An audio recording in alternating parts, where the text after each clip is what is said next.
Scenes from a City, number 29. Vincent Catuzzi never liked dumping bodies into Jamaica Bay, especially while on an empty stomach. It wasn't a hard and fast rule. He just felt that hunger tended to keep him focused, and if he ate, then he might go soft, get lazy during the digestion, and be spotted. Paranoia is best when lean and mean, he felt. There was a time in his life when he would have looked down at such a pastime. His kids all wanted to be mobsters, which meant killing. Of course, no one ever thought about the ugly stuff that goes along with a life in crime. To see the movies, it was all power and glamour, and the men all go to fancy nightclubs with sexy women on their arms. The reality was quite a bit different. Killing has consequences, not the least of which was that no wannabe mobster ever thought of the fact beforehand that if you don't want to get caught for all the killing you do, you have to have people who remove the evidence. It's a law of nature, and a sanitary disposal of a body is always a good thing. After all, no one wants to have corpses rotting all over the place. Thus, Vinny the Fleet, as he was known, was not a hitman. He was a spiffer. Spiffers are the guys who are called into places after someone is off. They clean up the scene, make things so tidy that even the best forensics team will have a hell of a time finding evidence that anything more than a game of Chinese checkers ever took place in a spit where someone hit the bullet. If you ever saw that Quentin Tarantino film Pulp Fiction, the Harvey Keitel character was what you would call a spiffer.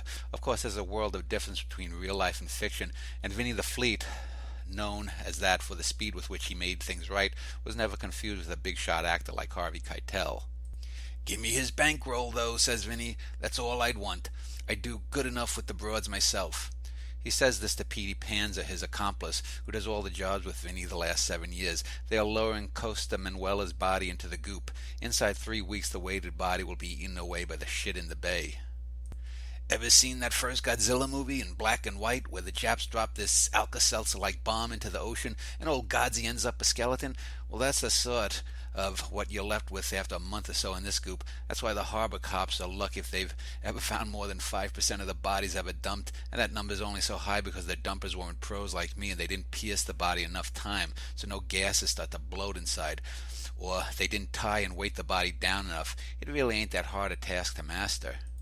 When he was younger, his grandfather wanted to see Vinny come into the family business. The Catuzzi Funeral Home is one of the oldest in Ozone Park. Many of the guys John Gotti had killed ended up being fixed up in it.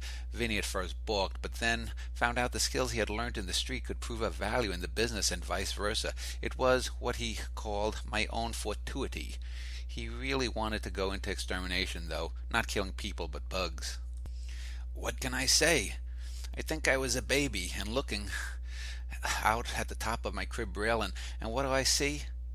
Some ugly motherfucking water bug, or maybe it was a roach, whatever. I wanted to smack it with my hand, but missed, and it fell to the floor and scurried away.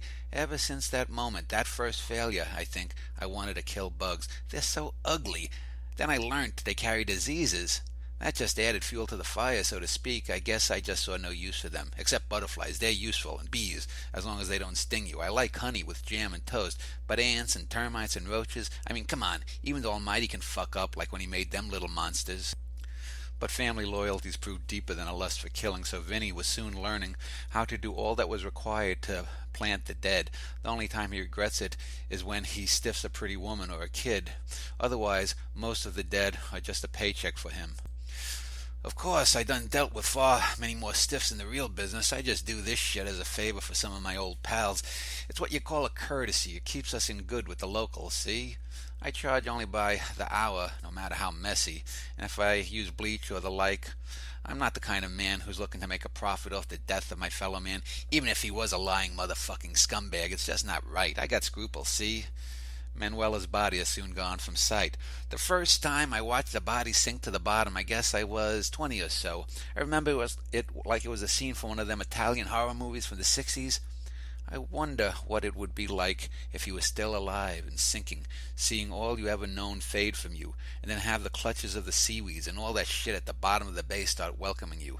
Petey says it's like fucking a dead ant. He's always crude. Accurate, but crude. Still, it only takes a few inches of Jabay to leave no trace that Manuela ever walked the earth. Perhaps he never did. Perhaps it is all a dream. Petey sings, "Row, row, row your boat," into the New York evening. Unfortunately, he's no singer, but doesn't listen to reason. Sure, people will miss Manuela, and a report might make the papers or late news, and rumors of a mob war will surface, but it's not like the old days when that was big news. After 9/11, gangsters are no longer so bad. It's all about the terrorists now. They're the new bad guys, so Manuela's disappearance will be a blip. And sure as shit, someone else will die, or some other tragedy will occur, or the war will dominate the news, or some political scandal, and the disappearance of Costa Manuela will be as complete in the media as it is below in the bay. See, he's gone already. Vinny and Petey row away, yet always have their fishing equipment at the ready, in case they're stopped by a boat they couldn't hear coming because a plane from Kennedy was overheard. I don't worry about getting caught, especially by old trawlers. If it happens, it happens, and I've bullshot my way out of far tighter messes than something like this. I'm too good and professional. I wouldn't be where I am today if I was sloppy at any of the work I do. This is one of the myths that gets me. People see all that shit, like them Scorsese pictures or The Sopranos, and think all the people in the business are fucking idiots or cowards or dirtbags like them actors. It's just wrong. He shakes his head in disgust and dips his hands in the bay after wiping some sweat from his brow as Petey rows onward to the shore, still out of tune. I tell you, what that Martin Luther King said is true. You gotta judge someone by the content of their character, not that other bullshit. Otherwise you're just a, bigot. And that's just wrong. You know?